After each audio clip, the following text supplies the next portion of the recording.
Hey, welcome back to my channel. It's Gene, Carolina Coin Hunter.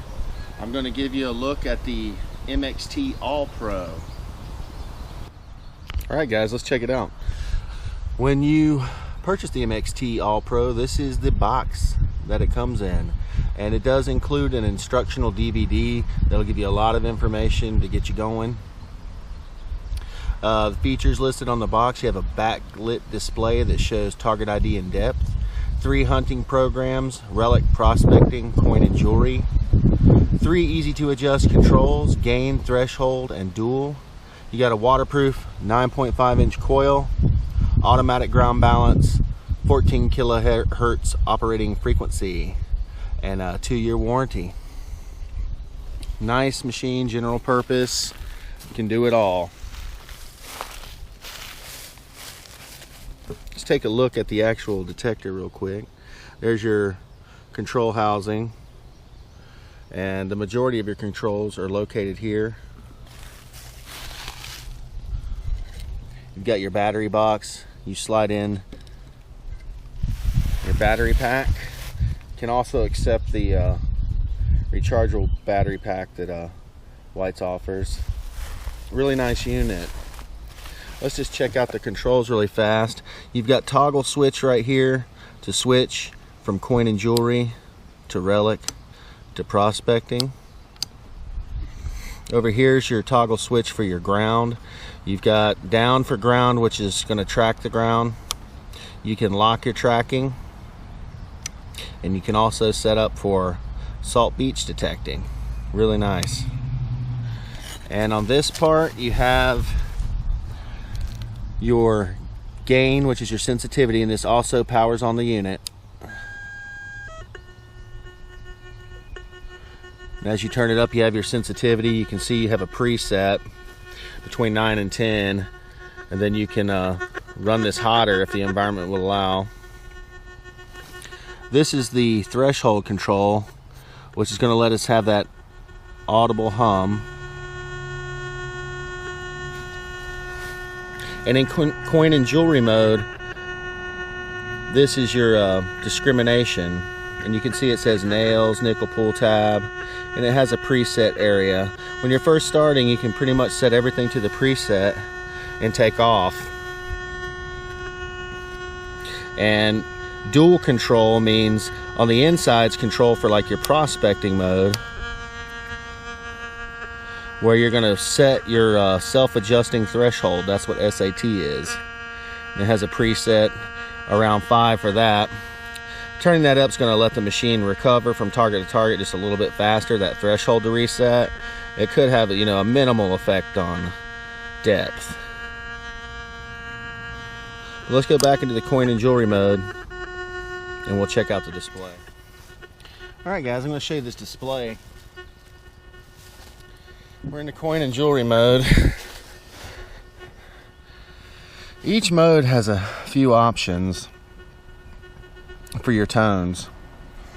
Push and hold this, and you'll see we're in disc mode. Tone ID off. You're going to get the same sound for everything. You let go and push it again, you're going to get tone ID on. And that's going to give you multiple sounds for each target. I'll show you an example here. We're going to start off with this buffalo nickel. Let you hear that.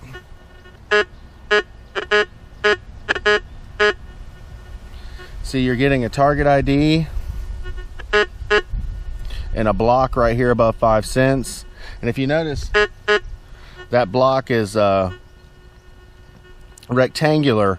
If the machine is very confident, you get a full block. As I pull this away,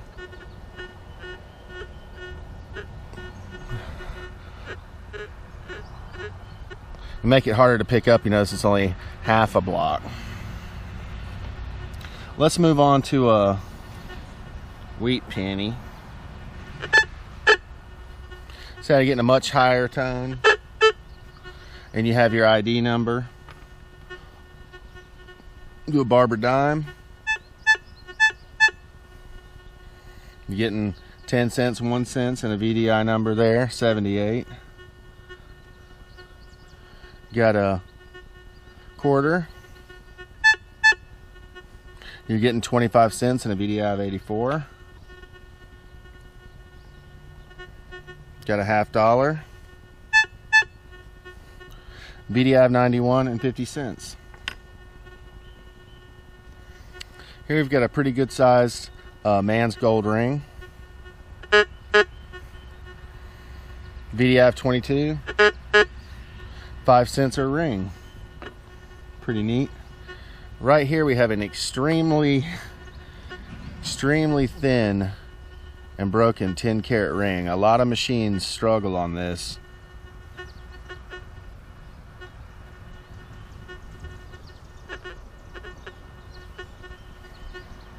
Let's turn the discrimination down.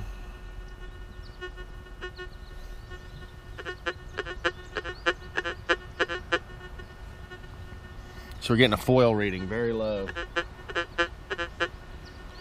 So that's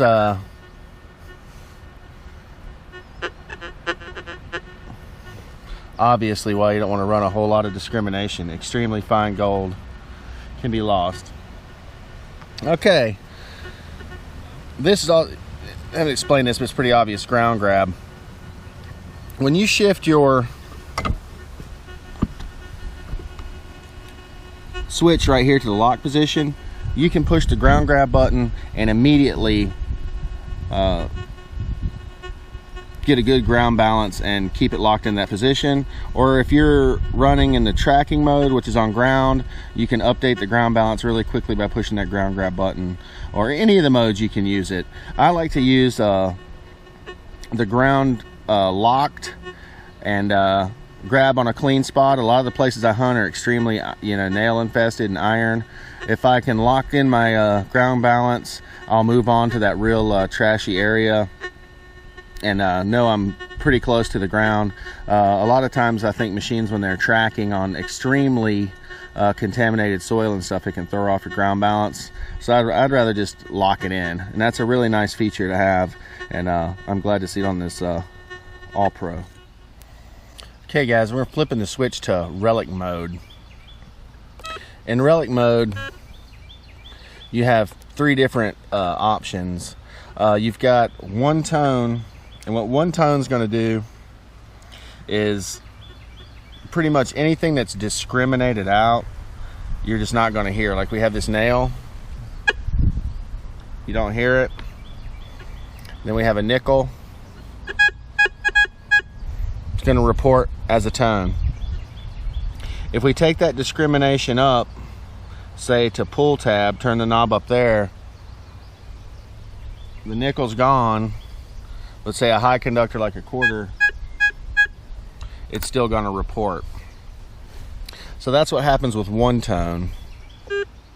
Now we'll do 2 tone, and we've still got the discrimination on pull tab. Let's grab this nickel. Nickel's a low tone, and we got this nail. So everything, it's sort of like setting a tone break. So anything you want to come in low, like you'll set your discrimination knob in that area. So a quarter's going to come in as a high tone. So that gives you the option to set what you want to hear. If you're like cherry picking a yard and you want to use relic mode because you feel like you're getting just a hair more depth or something out of it, you can turn up that discrimination and dig the high tones. Then you have what it says mix mode, but it's really iron ID. Your discrimination control has no effect at this point. And here's your nail. That's reading as iron. Then you got a pin or a dime, high tone, nickel, high tone, quarter, high tone. Then you got your iron. So pretty much just iron is going to be your low tone. Sort of like a yes no. Anything that's non-ferrous is going to be a high tone. So this would be good for looking for anything that's good in around a real naily old site, like an old encampment or something. You're wanting to dig non-ferrous targets like crazy. It could be buttons, it could be you don't have a whole lot of modern trash, so you're thinking, you know, I want to dig anything above nail signal. And so that's going to be a really good, you know, relic mode for that scenario. And then when you go to prospecting mode, you see how you've got your ground readout, your iron target probability. What you're going to have when your tone's here is just either iron grunt on or iron grunt off. So iron grunt off, you get that VCO sound, you know. The closer you get to the coil, the louder it is. And then you go up to a high conductor, it's going to say, I mean, you're still getting your probability, but you're getting the same sound for everything. If you turn that iron grunt on, stuff that has a high probability of being iron is going to grunt. So that's another you know, indication that you don't want to dig it. And even small gold and stuff is going to pick up well in this mode. Obviously it's prospecting, so if your probability of iron is low, you're definitely going to want to dig that target, because you may have some gold. Okay guys, let's turn this thing on. Go into coin and jewelry mode, put this everything on preset threshold so you can hear it. I got the tracking locked. Let's ground grab. Got a good ground balance. Now let's check out the separation on this machine. So I've got penny dime, penny dime. Tone IDs on. They're pretty close to 2 inches apart. Let's see what happens.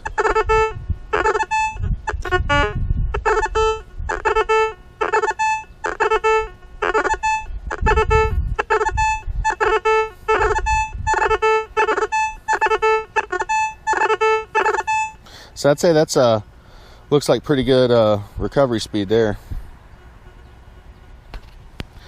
Okay, I've moved them into about 1 inch apart. This stock coil's got a little bit bigger footprint, so I'm not sure how it's going to do with them that close together, but we're going to see.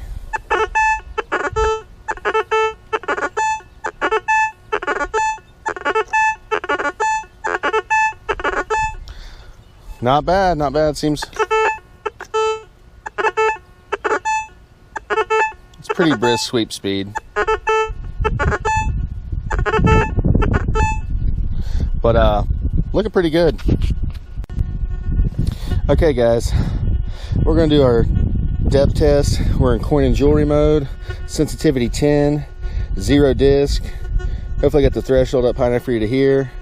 Got the ground tracking locked. Let's go ahead, ground grab. Pretty iron infested ground. Here's a 6-inch nickel.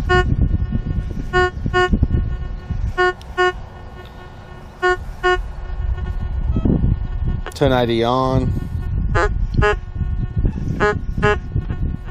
Good VDI. Everything's great. 6-inch dime.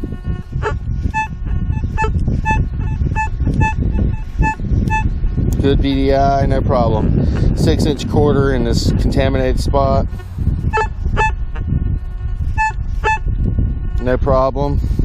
So we're going to 7-inch nickel. Good VDI, good tone. 7-inch dime.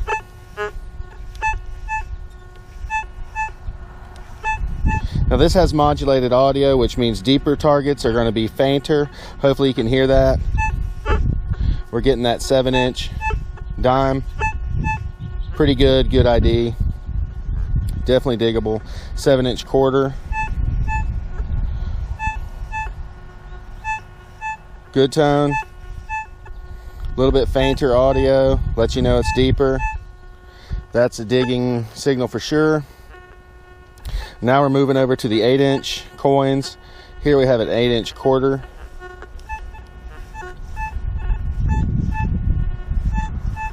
It's getting very faint. Let's re-ground grab just to give it every benefit. We're getting a little bit higher ID, but it's definitely still high tone. I dig that. 8-inch dime.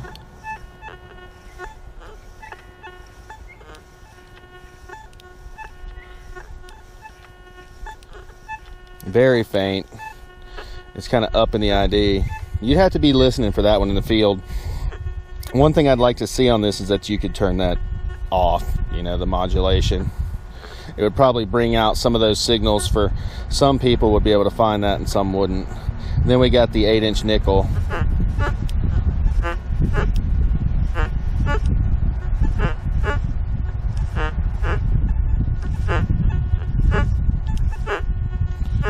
A little bit jumpier ID.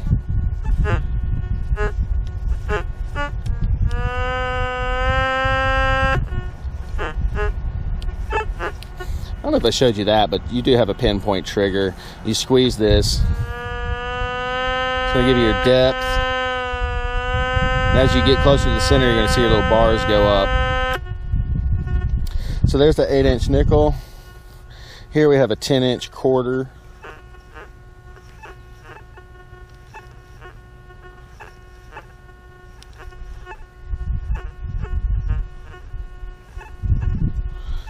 Very faint, struggling on that. Okay, let's flip down to relic mode. We're gonna leave let's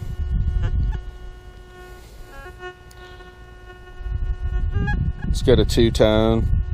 Sensitivity's the same. Let's reground grab. Let's try the 8-inch quarter.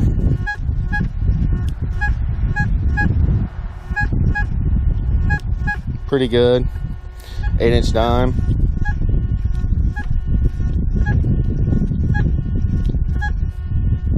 And the 8-inch nickel. It's really banging on that nickel now. And let's go over to the 10-inch quarter.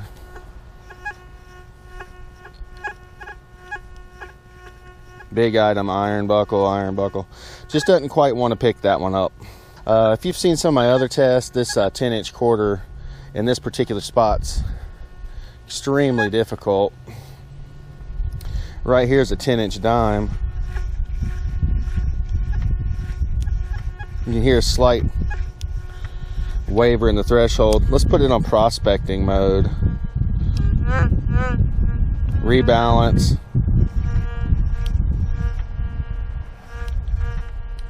Check that out.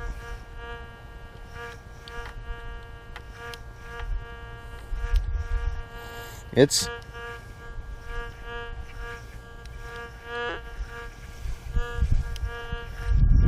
don't know if you'd ever find that, but if you know where it's at, you can see an ID number and the probability of iron is low. But that's a very subtle change. Let me turn the threshold all the way up.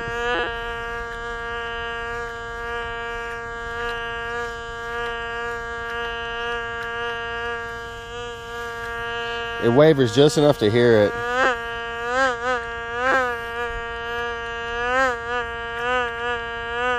There's a foot deep quarter. So you can hear that. That's pretty cool. Let's go into relic.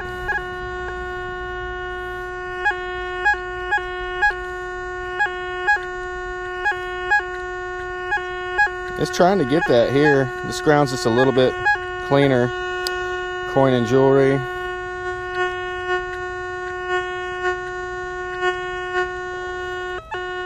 Turn ID on.